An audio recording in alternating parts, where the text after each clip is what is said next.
ఇక పిఠాపురం నియోజకవర్గ ప్రజలు ఎంతో నమ్మకంతో తనను ఎమ్మెల్యేగా గెలిపించారని AP deputy CM Pawan Kalyan అన్నారు. వారి ఆకాంక్షలకు అనుగుణంగా నియోజకవర్గ అభివృద్ధితో పాటు సమస్యలను పరిష్కరించడం తన బాధ్యతని పవన్ కళ్యాణ్ అన్నారు.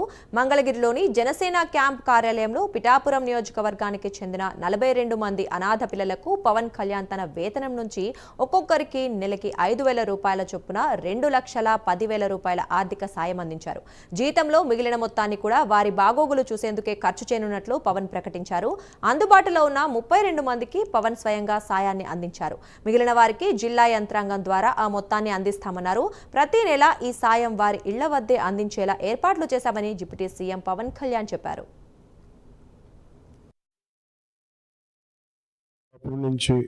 మీరందరూ నన్ను ఎంతో నమ్మకంతో గెలిపించారు.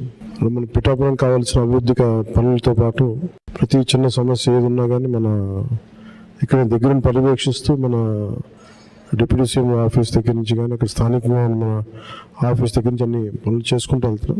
ప్రత్యేకించి నా దృష్టికి తీసుకొచ్చారు.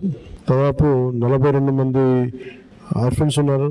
తల్లిదండ్రులు లేని వాళ్ళు లేదంటే కూర్చోబెట్టి దాంట్లో సగం మంది కనీసం ఎవరు బాధ్యత తీసుకోవడానికి ఎవరు లేరు. దీనికి మనం ఏదైనా చేయాలని షణ్మోహన్ గారు అలాగే కృష్ణతేజ గారు నా దృష్టికి తీసుకొచ్చారు.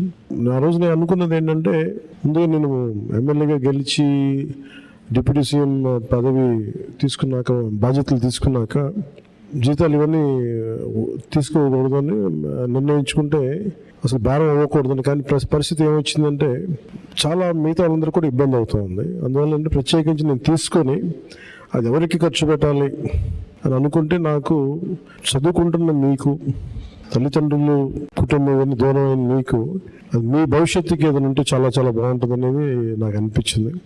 దాని తగ్గట్టుగా అడుగు వేసాం. సో ప్రతి నాకు వచ్చే జీతంలో మొత్తం ఆ డబ్బంతా ఇట్లా మీ భవిష్యత్తుకి ప్రతి ఈ పదవి ఉన్నంతకాలం ప్రభుత్వం ఉన్నంతకాలం మీరు సంపూర్ణంగా చదువుకునే వరకు నెలకి 5,000 రూపాయల చొప్పున మీకు అందజేయడం జరుగుతూ ఉంటుంది. ముఖ్యంగా